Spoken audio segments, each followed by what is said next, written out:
extrajudicialmente. Y luego está el 33, pero ese está referido al gerente general, donde dice el gerente general ejerce la representación del banco judicial y extrajudicialmente en aquellos asuntos no reservados al presidente. Por consiguiente, puede ejecutar todos los actos y suscribir los contratos que sean del giro ordinario del Banco Central, según su naturaleza y objeto, de los que se deriven y de los que con el mismo se relacionen. En tal carácter, queda facultado para otorgar en nombre del banco, sin perjuicio de lo dispuesto en el G, artículo 30 de la presente ley, los mandatos que sean necesarios. Buenas noches, Lisa. Buenas noches. No sé si con esto, Pablo Elías, le explico lo que me preguntó. Sí, entiendo de que hay una representación principal que la ejerce el presidente. Así es. Y la representación legal, que solo es la representación legal sin interferir en la representación principal, la ejerce la gerencia general. El gerente general, el gerente, no la gerencia, el gerente. Perdón, sí, el gerente general. Sí, es licenciado. Muy Muchísimas bien. gracias. No tenga pena. ¿Alguna otra duda? ¿Alguna pregunta? Bueno, solo vamos a esperar unos minutitos y ya le damos el ingreso a todos.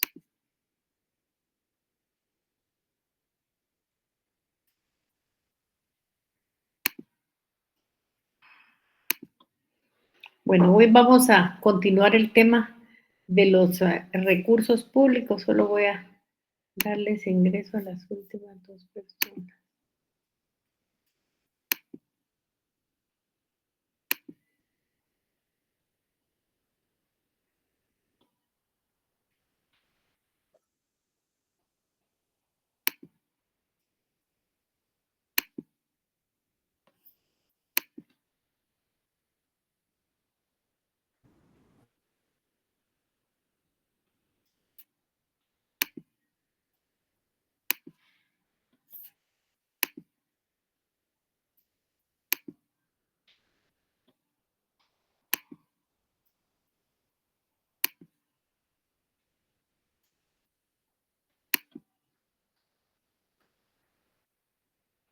Buenas noches, licenciada. Buenas noches, ¿cómo está Telma?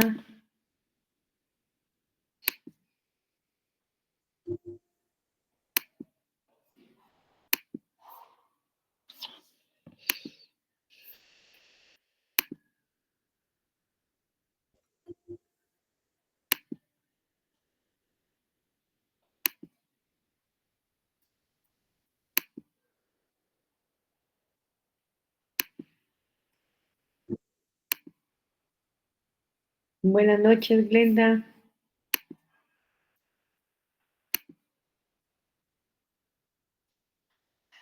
Bueno, vamos a continuar entonces.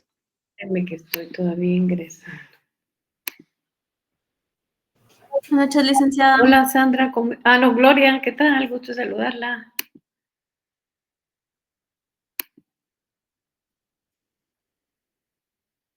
Bueno.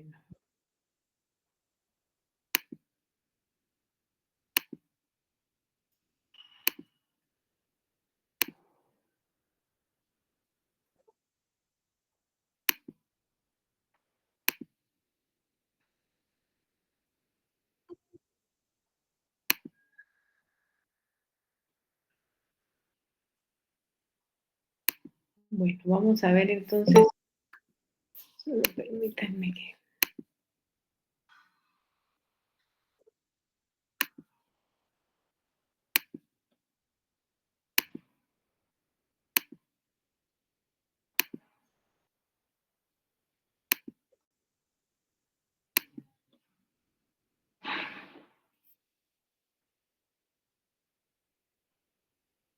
Bueno, hoy vamos a continuar entonces viendo la clasificación de los recursos públicos, que fue donde nos quedamos el día martes. Realmente existe en la doctrina una gran gama, una gran cantidad de clasificaciones de recursos públicos. Yo diría que esto depende del autor que se estudie. Esto quiere decir que es por la amplitud de la materia que tratamos, pero únicamente vamos a analizar la clasificación que nosotros consideramos que está más completa y que más adelante miraremos. Es importante saber que aquí vamos a iniciar esta clasificación de una manera ordenada. Primeramente vamos a ver el aspecto objetivo y luego el aspecto subjetivo. Entonces vamos a partir del origen etimológico de la palabra objetivo, que significa lo perteneciente al objeto en sí, y no a nuestro modo de pensar y sentir, que sería la parte subjetiva. Entonces, es importante que ustedes sepan cuál es el origen etimológico de la palabra objetivo para que sepan que lo que vamos a estudiar en esta clasificación precisamente es lo perteneciente al objeto y no lo que tenga que ver con el sujeto. Lo anterior llega a determinar que la clasificación que estudiaremos está relacionada con el objeto de los recursos. Y aquí nosotros tomaremos lo que señala el tratadista Guillermo Cabanelas. Ustedes saben que él es autor de un diccionario jurídico y en uno de esos diccionarios él dice que el objetivo es lo concerniente al objeto, lo fundado en causas extrañas o materiales que van de lo interno y de lo personal. Y esta lámina nos presenta cómo pueden clasificarse el recurso público y nos vamos a ir de clasificación objetiva y la clasificación subjetiva. La clasificación objetiva tiene que ver, según su fundamento jurídico, pueden ser originarios y derivados, también pueden ser en especie o en dinero, y también pueden dividirse en ordinarios y extraordinarios. Y luego vamos a ver la clasificación subjetiva, que es la que se divide en recursos provenientes de la soberanía, de la soberanía o poder imperio del Estado, y los recursos provenientes de los bienes y actividades del Estado. No sé si tienen alguna duda, alguna pregunta. Si no es así, continuaremos entonces con su tema. Solo me voy a detener un momentito y le voy a dar ingreso a las personas que quieren ingresar y regresamos. Bueno, entonces nos vamos otra vez.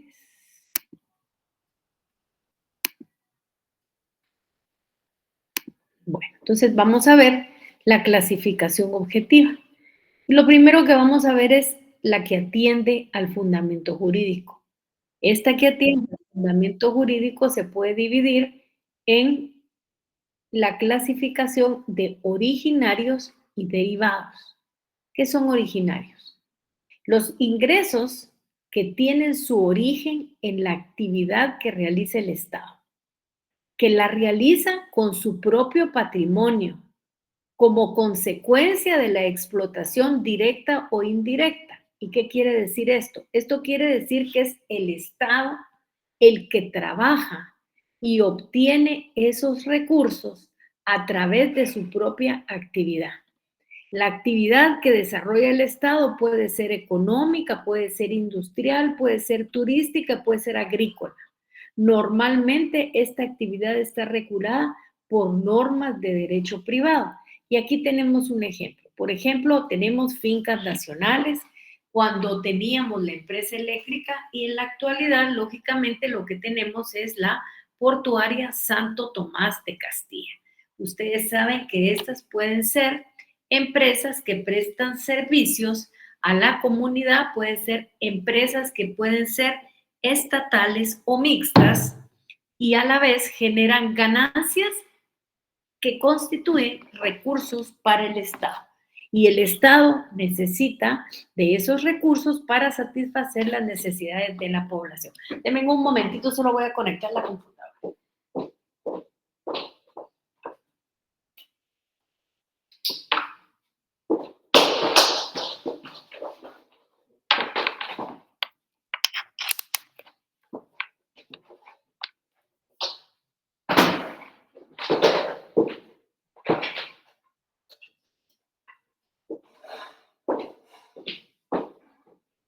Bueno, ya estamos aquí entonces para poder satisfacer las necesidades de la población.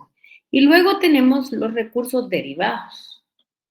que son aquellos ingresos que el Estado percibe de los particulares. O sea, no son los que el mismo Estado produce, sino que son ingresos que percibe de los particulares.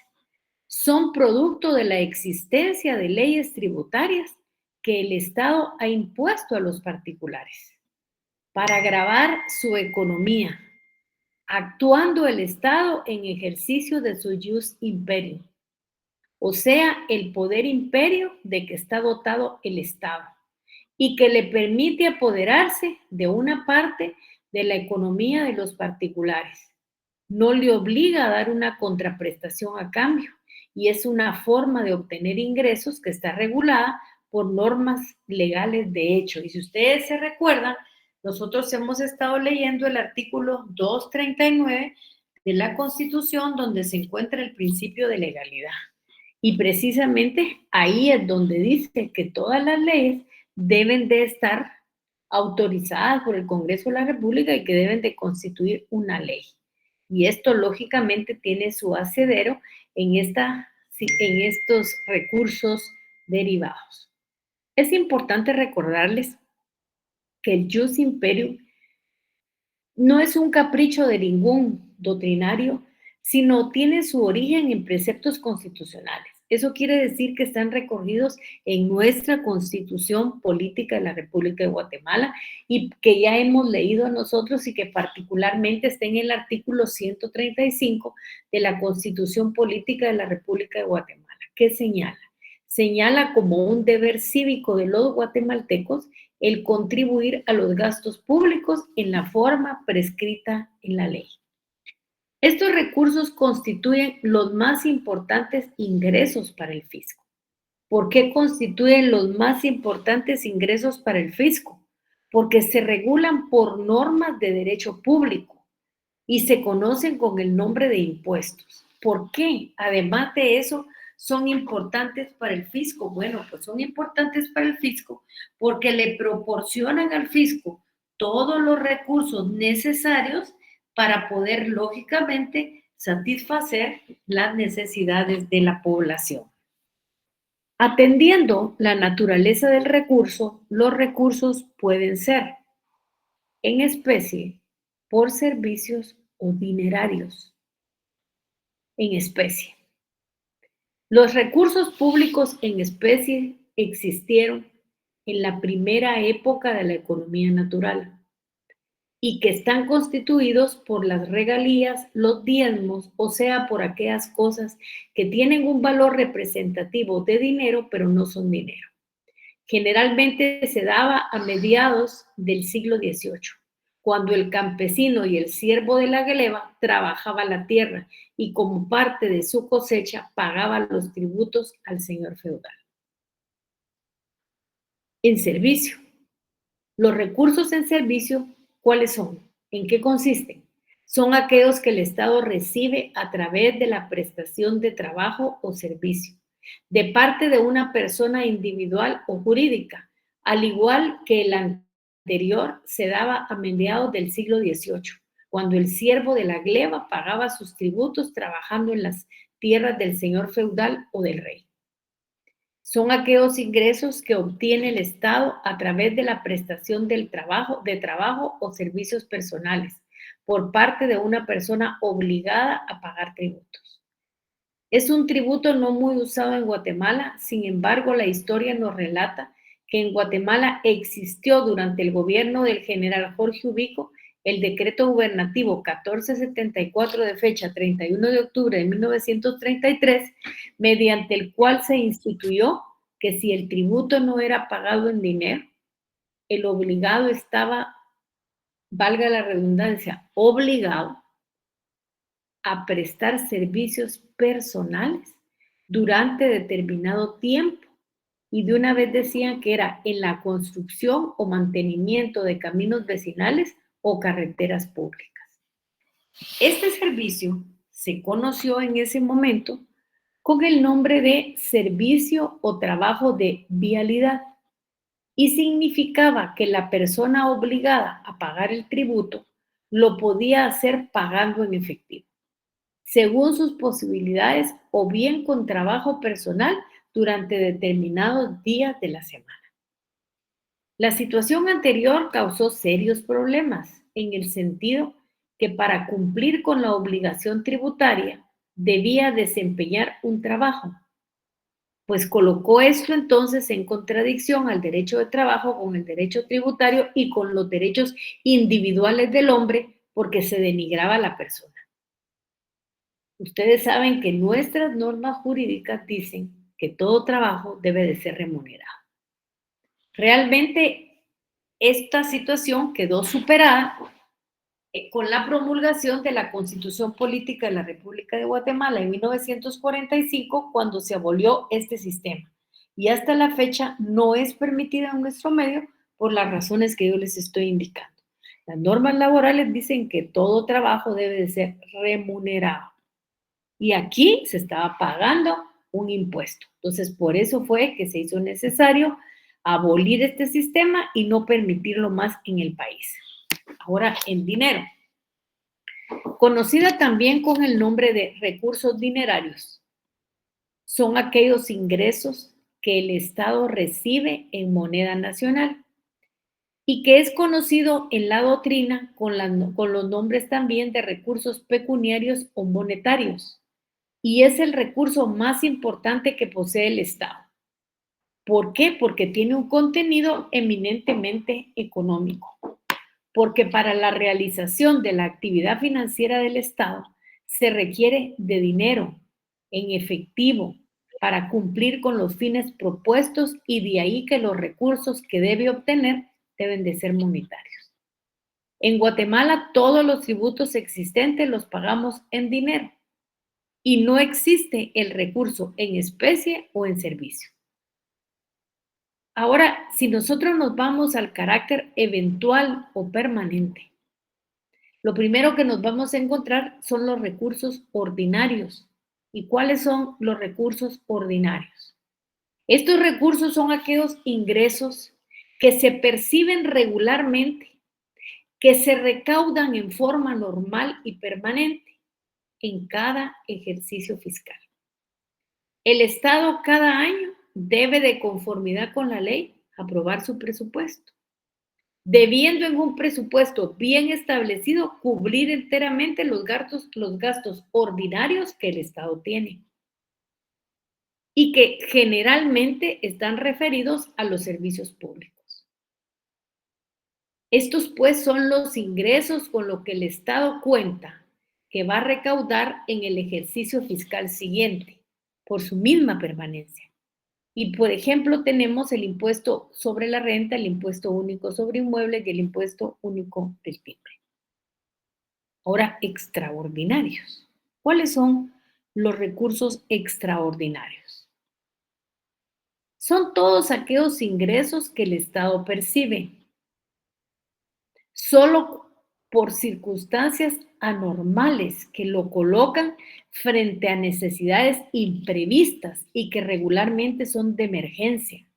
Y mediante la emergencia lo obligan a realizar erogaciones extraordinarias que no se encuentran contempladas en el presupuesto público anual de la nación, debiendo el Estado que recurrir a la imposición muchas veces de estados de emergencias cuando hay caos de guerra, epidemia, catástrofe, déficit, etc. Y nosotros lo acabamos de pasar hace unos años, el COVID. O sea, el Estado no podía saber cuando aprobó el presupuesto que en el siguiente trimestre iba a haber COVID y que los servicios médicos que tenía eran tan deficientes que tenía necesidad de hacer un hospital especializado para poder abrigar a todos los enfermos con esta enfermedad. O sea, no puede calcularse cuando se aprueba el presupuesto lo que va a suceder. Naturalmente, el Estado debería de tener una partida para gastos extraordinarios, pero así como pasa en nuestra vida personal, que casi no ahorramos, pues el Estado, con tan pocos recursos que tiene frente a grandes necesidades, esos son los problemas que se suscitan. Después del COVID, en Guatemala su más nefasta experiencia lo tuvimos en el terremoto de 1976 y el huracán Mitch, que fue a finales de 1998. Y esta se creó para contrarrestar la emergencia, los bonos de reconstrucción nacional.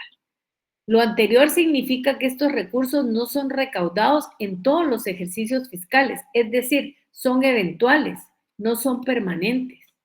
Por ejemplo, aquí podemos citar entre los ingresos extraordinarios por siniestro en nuestros medios, encontramos el terremoto que devastó el país en los años 1917 y 1918. Permítanme un momentito.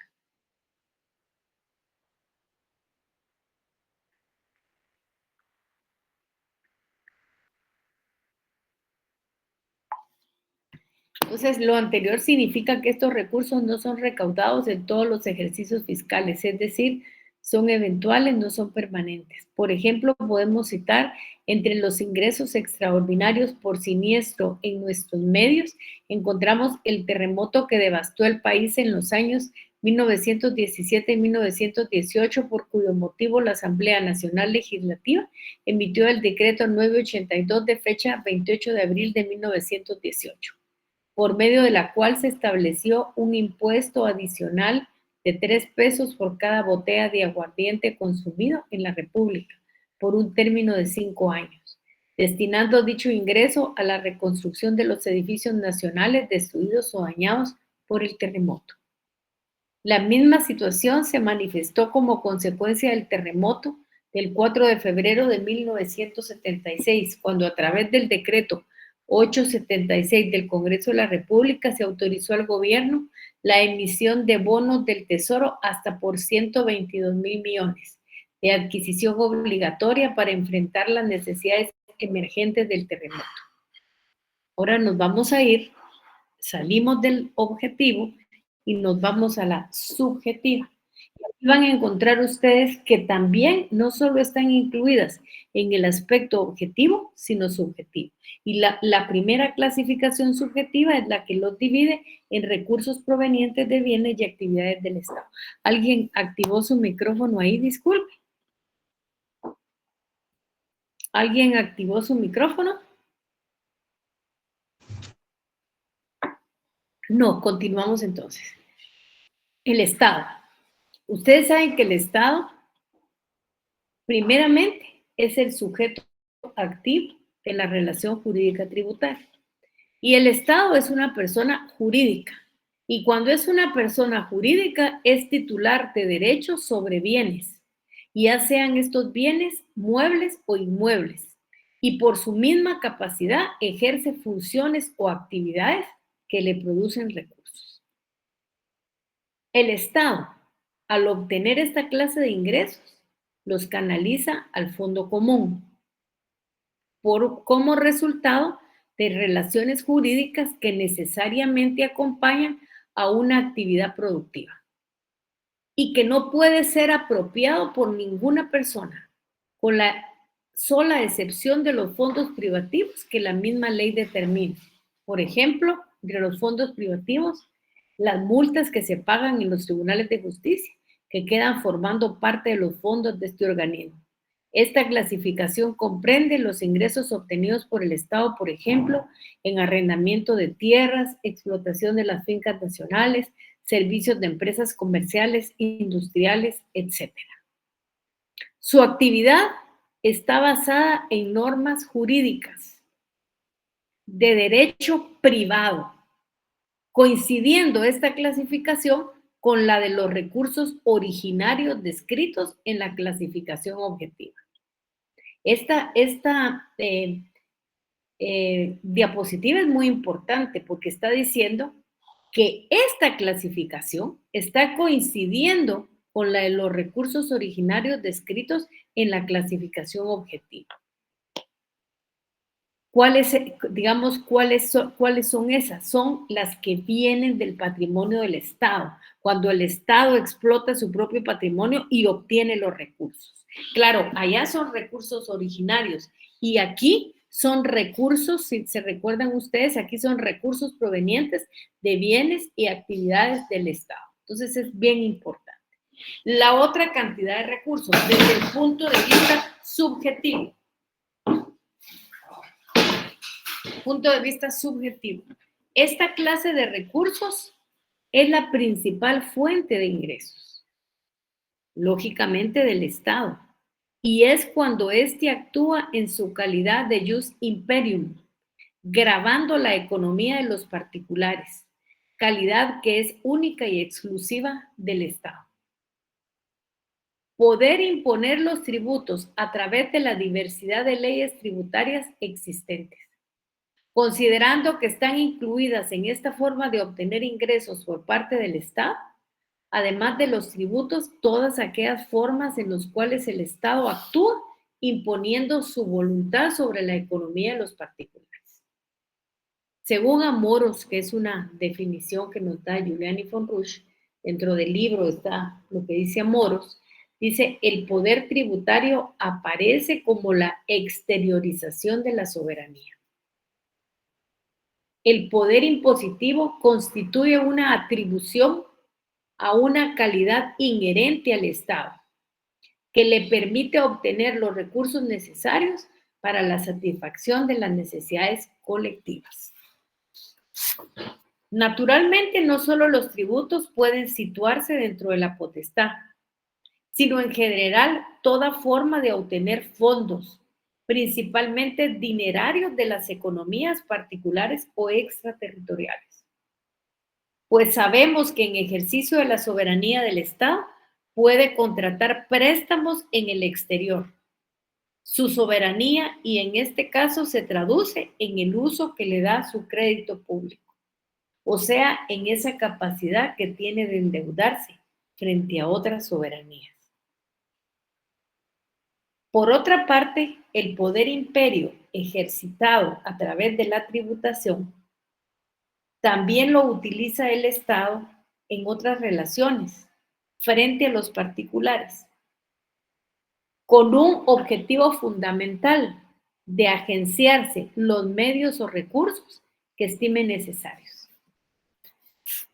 Esta forma de obtención de recursos está regulada por normas de derecho público. ¿Y cuáles son? Los tributos. Y ahí recuerden ustedes que los tributos se dividen en arbitrios, en impuestos, en arbitrios, contribuciones por mejoras y contribuciones en general. La potestad de emisión de billete. Ustedes saben que el Estado tiene la potestad de emitir billete y moneda, y esto está regulado por el código, por la ley monetaria. También hay monopolios financieros y administrativos. Entre los monopolios financieros están las loterías y los segundos está la explotación de pólvora. No sé si tienen alguna duda, alguna pregunta en cuanto a lo que son y consisten los recursos públicos. ¿Sí? Lita, buenas tardes. Buenas tardes. Perdón, buenas noches. Lita, una consulta. El tema de bonos del tesoro, ¿a qué se refiere? No sé si me podría dar una explicación. Bueno, nos vamos a meter al diccionario de la Real Academia para ver qué podemos entender por bono del tesoro. Yo lo sé, pero ahorita se lo voy a explicar con las palabras que tiene el diccionario del tesoro. Los bonos del tesoro en Guatemala son títulos de deuda que el Estado emite para obtener financiamiento y que los inversionistas puedan adquirir. Son una alternativa de inversión similar a los depósitos de plazo fijo. Tienen muchas características, pero en Guatemala, por ejemplo, ¿cuál es la primera característica? Que son emitidos por el Ministerio de Finanzas Públicas. Son seguros. ¿Por qué son seguros? Porque cuentan con la garantía del Estado. Los inversionistas reciben intereses y el reembolso del capital invertido en una fecha acordada. Por eso es que es como que fuera un depósito a plazo fijo. Se pueden adquirir a través de intermediarios, que muchas veces son los agentes de la bolsa. sea, ¿qué es lo que nosotros tenemos que hacer? ¿Qué vamos a invertir en esos bonos del Tesoro? Un monto mínimo de inversión. Se pueden adquirir en diferentes plazos. Pueden adquirirse representados los bonos del Tesoro mediante una anotación en una cuenta de registros electrónicos.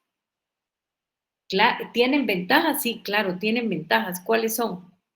Los bonos del Tesoro ofrecen mejores tasas de interés que los del sistema bancario y son una alternativa de inversión similar a los depósitos de plazo fijo. O sea, nada que ver con el tema de los recursos del Estado, porque aquí es como que un particular tuviera una cuenta a plazo fijo con el Banco de Guatemala. O sea, Ok, muchas gracias. son títulos de deuda que el Estado emite. ¿Para qué? Para obtener financiamiento que los inversionistas pueden adquirir y los asimilan a los depósitos a plazo fijo. Ok, gracias, Ligda, por la explicación. Alguien como que oí ahí que había activado el micrófono. Buenas noches, licenciada. Y yo y un compañero. Fíjese que a mí me quedó un poquito de duda en cuanto al impuesto que se les había impuesto al licor cuando fue lo del terremoto. O sea, que fue por un tiempo como que estipulado. Sí, fue, o sea, que aquí se lo voy a poner. Dice, surge la duda de si esto todavía se estableció por medio del cual se estableció un impuesto adicional de 3 pesos por cada botella de aguardiente consumido en la República por un término de 5 años, destinando dicho ingreso a la reconstrucción de los edificios nacionales destruidos o dañados por el terremoto.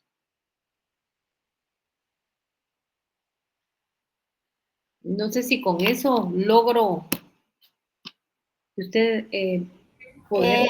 Sí, en parte, porque mi duda es si todavía hacen algo similar o ya no. Pues todavía no. O sea, ahorita lo que pasa es que estos impuestos no son de toda la vida, sino son extraordinarios. Entonces, lógicamente, esto se hizo, si usted mira cómo está esta diapositiva, dice, del cual se estableció un impuesto adicional de 3 pesos por cada botella de aguardiente consumido en la República. Nosotros tenemos años de que el peso no es una moneda en Guatemala. Nosotros tenemos quetzales y centavos. Luego fue por un término de 5 años y fue cuando fue el terremoto de 1776. ¿Para qué era? Para reconstruir los edificios nacionales o dañados por el terremoto. Eso fue en ese momento. En el Mitch no hubo ningún impuesto, que fue la catástrofe que tuvimos, y tampoco en el COVID. O sea, que puede el Estado, a través de una ley aprobada por el Congreso de la República, establecerlo, sí, pero esto fue solo un antecedente. Gracias, licenciada, ya me quedó claro. ¿Alguna otra duda? Que por ahí había un compañero. Disculpe, licenciada. Sí, estaba viéndolo el Tesoro. Lo que entiendo es el Tesoro es una deuda pública. Y me imagino que hemos mucho escuchado en las noticias cuando han pasado catástrofes que el Estado pues adquiere préstamos. No sé si lo vamos a ver más adelante, Nosotros pero ¿cómo vamos se solventan? Vamos a ver más adelante el tema. ¿Cómo se solventan? Vamos a ver más adelante el tema del crédito público y la deuda pública, pero si nos vamos a qué son los bonos del Tesoro, son títulos de deuda que el Estado emite para obtener financiamiento y que los inversionistas, que lógicamente es un contribuyente, puede adquirir. Por eso es que lo asimilan a los depósitos de plazo fijo. El Estado lo que le va a pagar a usted son los intereses. O sea, y por eso entre las características es que los intereses que se pagan son mejores que los que ofrecen los bancos del sistema. Esa es una ventaja de los bonos del Tesoro, porque hay mejores tasas de interés que en un banco del sistema y son una alternativa de inversión similar a los depósitos de plazo fijo.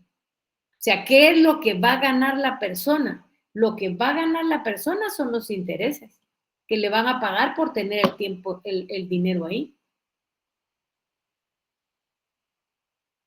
Gracias, Eso licenciada, sí, ya me quedó claro. es lo que son los bonos del Tesoro en Guatemala.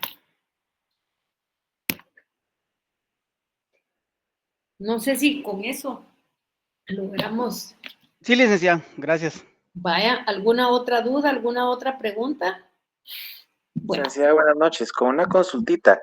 En este caso, por eso de que se dice de que Guatemala es un estado que está endeudado, porque básicamente, según lo que entiendo, no se utiliza como que la riqueza de una manera adecuada y no se administra como debería de ser, ¿o estaría equivocado? Mire, lo que pasa es que son varios factores para considerar que Guatemala es un estado endeudado. En primer lugar, porque sus ingresos muchas veces no son tan grandes. En segundo lugar, usted sabe que tenemos el gran fenómeno de la corrupción a todo nivel. En tercer lugar, que hay mucha evasión de la economía informal. Porque, por ejemplo, cuando dicen que ciertas entidades ricas no pagan impuestos, eso es mentira. Pero miren, todo lo que es el comercio informal en la tierra no paga impuestos. Por X o por Y razón, vaya a ver si ahí llega la SAT a fiscalizar. O sea, no llega. O sea, van a los hoteles, van a las casas que se alquilan para la Semana Santa, van a todas partes, pero saben el movimiento de dinero que hay y no van. Claro, tienen sus razones, pues su propia seguridad, pero no van. Entonces, no es que solo los ricos no paguen impuestos, que también el comercio informal tampoco paga, por las razones que sean. Y luego también porque somos un país que siempre estamos en campaña política, los partidos políticos aquí no duermen. Aquí los partidos políticos en elecciones, sin elecciones, siempre estamos con problemas. ¿Sí? Entonces, Ok, sí. licenciada, muchas gracias. Bueno, ¿alguna otra duda, otra pregunta? Bueno, hoy vamos a, Willy, me hace un favor de enviarles de una vez el punto número 4, si es tan amable, que hasta ahí sería el material de contenido para el examen, hasta el punto número 4. Hoy vamos a ver. Con mucho gusto, doctora. Gracias. Vamos a comenzar a ver el punto número 5. El punto número 5 es el que está referido a los tributos, que viene del latín tu, que significa lo que se tributa, tributo, contribución, impuesto. Y aquí nosotros podemos concluir qué es lo que se tributa al Estado o a las corporaciones públicas. Eso está considerado como la carga. Los tributos desde el punto de vista de las finanzas públicas, ¿qué constituyen? ¿Cómo las podemos entender? Pues las podemos entender como las prestaciones obligatorias generalmente en dinero. Porque discúlpenme, pero ninguno de los impuestos, ninguno de los tributos existentes en Guatemala los pagamos porque queremos. Los pagamos porque el Estado ejerce el poder imperio, no porque nosotros querramos pagarlos. Y cuando nosotros vemos el dinero la manera en que se administran los recursos que nosotros pagamos y que constituyen para nosotros un sacrificio, menos queremos pagar impuestos. Pero el Estado las exige en virtud de su potestad imperio para atender las necesidades y realizar sus fines. Y esos fines que tiene el Estado pueden ser políticos, económicos y sociales. En la antigüedad, el tributo tenía distintos significados. Y el primer significado que se le dio fue el significado de reparación. O sea, se pagaban tributos para reparar, que se imponían a los vencidos en las guerras o gabelas que se obligaban a pagar a los pueblos conquistados. Y ahora viene la Semana Santa y van a ver cuando están los fenicios, los romanos, los egipcios, siempre hay pelea y siempre es una conquista de riqueza unos de otros. Los tributos tuvieron su origen en el estado feudal, cuando se hablaba de los mismos desde el estado antiguo, en donde en Egipto se pagaban tributos. En el tiempo de Ptolomeo, que era el rey de Egipto, ¿cuáles eran los impuestos que se cobraban ahí? Ahí se cobraban gravámenes sobre consumos y gravámenes sobre réditos. En Grecia el emperador era Pericles. Permítanme, voy a dejar de aquí porque están tocando el timbre.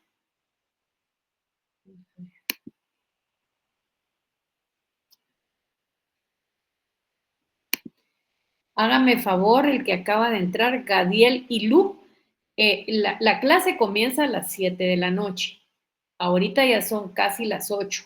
Entonces, la verdad es que nos viene a quitar un poco la concentración. Yo le pido que trate de entrar a la hora que es la clase, porque a nosotros nos quita la concentración y usted comienza a averiguar qué fue lo que se está viendo, porque la clase ya casi está terminando. Entonces, lo dejé entrar hoy, pero la próxima vez ya no lo dejo entrar. Entonces, les decía que en Grecia, en el tiempo de Pericles, donde se aplicaba una especie de impuesto progresivo a la renta, que es considerado como el primer antecedente del impuesto sobre la renta. En Roma, durante la época de Julio César, hubo diferentes contribuciones importantes que han sido antecedentes de los gravámenes actuales: la liturgia, la 20ª Hereditatis Romana y el catastro florentino. Vamos a examinar qué era la liturgia como impuesto.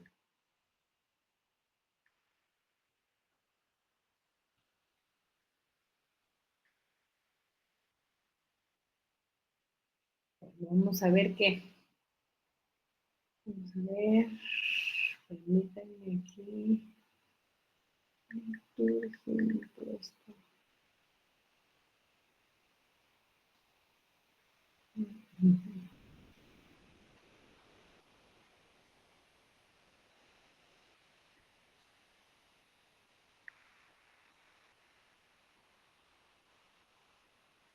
Permítame un ratito.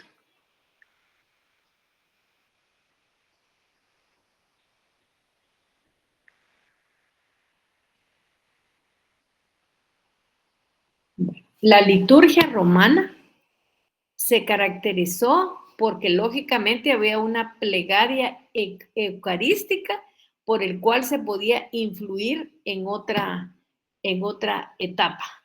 Y esa fue lógicamente un impuesto que se pagaba en ese tiempo.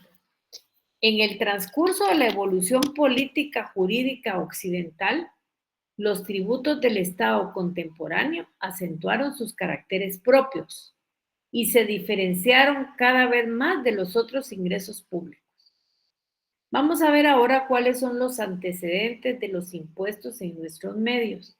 Y nos vamos a ubicar las sociedades precolombinas en América, donde lógicamente también se conocieron los tributos. Y en primer lugar, nosotros tenemos a los mayas, a esa cultura que nos orgullece. Y aparte de que es una cultura que a nosotros nos orgullece, es que estaba desarrollada. Y aquí se dio en el periodo posclásico que existió un supremo gobernante. Según relata el Popol Vuh, a ese supremo gobernante se le llamaba Halach Binich.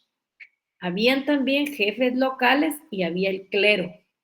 Habían grandes masas de agricultores que se dedicaban al cultivo del maíz. No solamente tenían que someterse a sí mismos, sino también a ese supremo gobernante. Esos agricultores construyeron grandes centros ceremoniales, carreteras elevadas de piedra que conectaban las ciudades más importantes. La clase baja de la sociedad maya también tributaba al supremo gobernante llamado Halach Binich, que aparte de todo era considerado como un hombre verdadero. Le daba presentes a los príncipes locales, ofrecía sacrificios que constituían en toda clase de verdura, de tela tejida, de aves domesticadas, de sal y pescado seco. También se tributó con cacao, con incienso, miel, cera, collares de jade y coral, así como con conchas. Otra forma de tributación consistió en el trabajo de los esclavos, pueblos conquistados por medio de la guerra, de la cual trataban ampliamente los anales de los cachiqueles y el Popol Vuh. La época colonial. Aquí en la época colonial se inició con la explotación y la esclavización de los indígenas. ¿Por quién? Por los conquistadores especiales, mediante el sistema conocido con el nombre de la encomienda. ¿Qué era la encomienda? Era un derecho otorgado por el monarca a favor de un súbdito español que se le llamaba encomendero, con el objeto de que éste percibiera los tributos o los trabajos que los súbditos indios debían pagar a la monarquía. En primer lugar, es importante determinar que la corona española no se ocupó de coparticipar en los excedentes agrícolas que fueron generados por las poblaciones indígenas en la medida en que se contó con el quinto real, que era un impuesto que consistía en la quinta parte de la producción mineral. Al decaer los rendimientos de las minas, se creó un sistema de explotación compartida de la población aborigen, conocida como repartimiento, y que en diversas variantes se mantuvo hasta finales de la época colonial. Dicho sistema fue la asignación de indígenas como fuerza de trabajo gratuito para los encomenderos de la América española o para la corona, que tuvo lugar durante la época del dominio español y fue en los siglos XVI y XIX.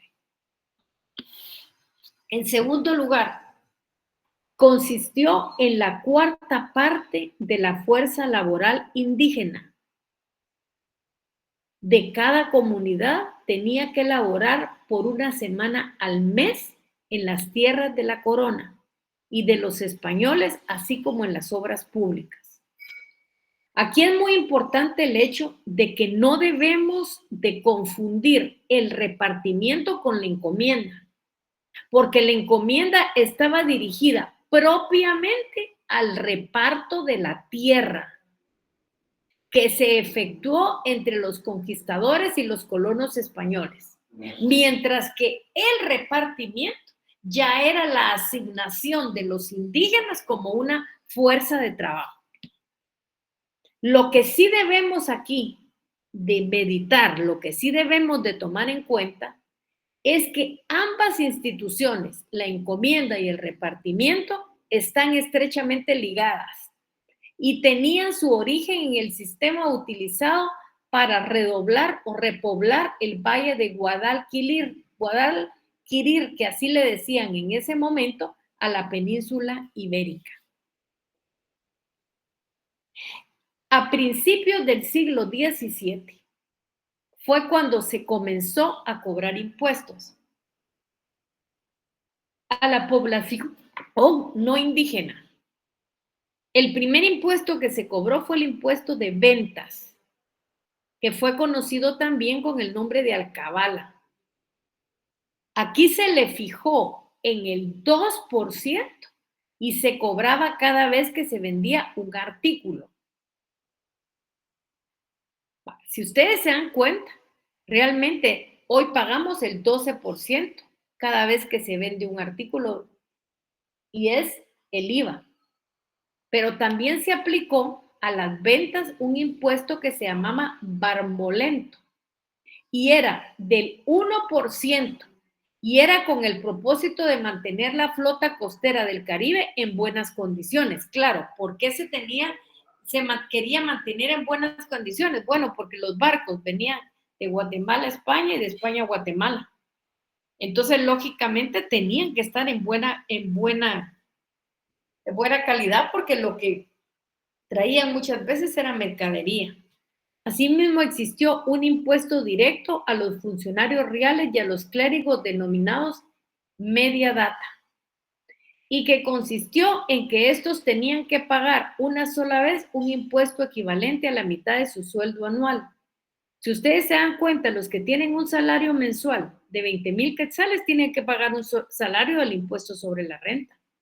Entonces, este también puede ser ese antecedente al impuesto sobre la renta. Aparte, se pagaban tributos específicos sobre vino, el cacao y el añil. Al momento de su independencia, la situación arancelaria de Centroamérica era deplorable. ¿Esto quién lo cuenta? Esto lo dice Manuel Vela, que fue el último ministro tesorero de las Reales Cajas de Guatemala. Esto lo puso él en un informe que fue presentado en Madrid, España, el 11 de marzo de 1824. Este funcionario informó a la corona española que desde hace muchos años antes los ingresos eran bastante inferiores a los gastos, a tal grado que solamente encontró en caja efectivo por 60,000 pesos y medio real. Asimismo, estimó que el déficit anual de las finanzas públicas ascendía en ese momento a 92,743 pesos anuales, lo que era equivalente casi al 40% de los ingresos totales anuales. Dicho déficit era cubierto por la tesorería de la Nueva España, México, que anualmente remitía a Guatemala 100,000 pesos. Aquí, con todo lo que hemos visto, vamos a ver algunas definiciones y vamos a ver, por ejemplo, dos definiciones que nos da Giuliani von Rusch de lo que son los tributos. En primer lugar, él nos da una definición que dice que el tributo es una prestación obligatoria, comúnmente en dinero, exigida por el Estado en virtud del poder imperio. Luego, es una cuota de la economía o patrimonio de un sujeto particular que está obligado a entregar. Para toda América Latina se hizo un modelo de código tributario. Ese modelo de código tributario fue muy importante y fue estructurado por gente importante, y ahí se decía que para América Latina los tributos son las prestaciones en dinero que el Estado, en ejercicio de su poder imperio, exige con el objeto de obtener recursos para el cumplimiento de sus fines. Tributo son las prestaciones pecuniarias que el Estado o ente público autorizado al efecto por aquel, en virtud de su soberanía territorial, exige de sujetos económicos sometidos a la misma. Por su parte, el artículo 9 del Código Tributario vigente en nuestro país señala que son tributos las prestaciones comúnmente en dinero que el Estado exige en ejercicio de su poder tributario con el objeto de obtener recursos para el cumplimiento de sus fines. La clasificación que tiene mayor aceptación, tanto en la doctrina como en las legislaciones vigentes de otros países y en el derecho positivo nuestro, es la que la divide en impuestos, tasas, arbitrios y contribuciones especiales. Estas categorías no son sino especies de un mismo género, y la diferencia se justifica por razones que pueden ser políticas, técnicas y jurídicas. No solo las facultades de las distintas esferas de poder dependen de esta clasificación en algunos países, sino que además los tributos tienen peculiaridades individuales que los hacen diferentes. Pero sí tenemos que considerar que el artículo 10 del Código Tributario vigente, que fue el decreto 6-91 y sus reformas, tomó en cuenta la definición que tenía el modelo de código que se había realizado. ¿Y qué fue lo que puso él? Ahí está que los tributos se dividen en impuestos, en arbitrios, contribuciones especiales y contribuciones por mejoras, aunque en la doctrina y en la realidad existan las tasas. En las municipalidades se siguen cobrando tasas, pero su estudio no es a través del código tributario, sino es a través del código municipal, porque como les indiqué, como en Guatemala todo se comienza, pero nada se termina por cuestiones políticas, había un código tributario municipal que hubiera de verdad evitado mucho el abuso de las municipalidades, pero se quedó en un simple proyecto y de ahí no pasó. Ahora, ¿para qué son y para qué sirven los tributos? Ya lo hemos hablado muchas veces. Vamos a volver a recalcar aquello. ¿Para qué? Para que el Estado pueda cumplir con sus fines y satisfaga las necesidades de la población y que garantice la vida, la libertad, la justicia, la seguridad, la paz y el desarrollo integral de todos los guatemaltecos. Y para eso necesita disponer de recursos. Y esos dineros, esos recursos van a venir de los tributos. ¿Qué dice el artículo 2 de nuestra Constitución Política de la República de Guatemala? O sea, lo que dice el artículo 2 es lo siguiente. Dice, deberes del Estado. Es deber del Estado garantizarle a los habitantes de la República la vida, la libertad, la justicia, la seguridad, la paz y el desarrollo integral de las personas. Y para eso, ¿qué necesita? De recursos, necesita de dinero.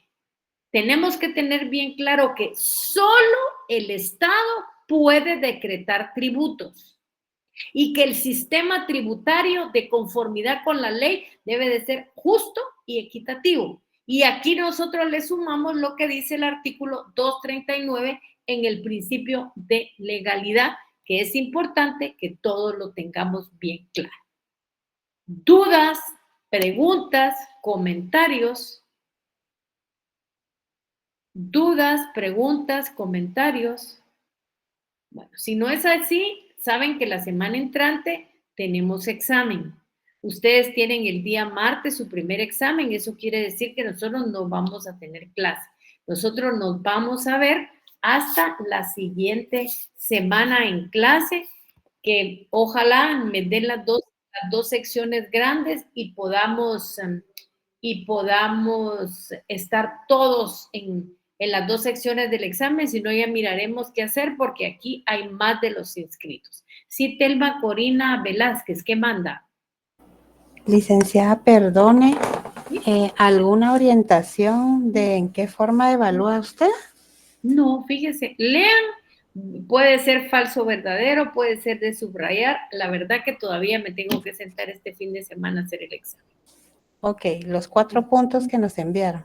Los 4 puntos que les enviaron. Y todo lo visto en clase. Este punto número 5, no, porque este no lo vamos a evaluar, exactamente. Las leyes tampoco entran, esas entran hasta el siguiente examen. Gracias, licenciada. No tenga pena, Telma. ¿Sí, Willy? El examen está para que lo ganen.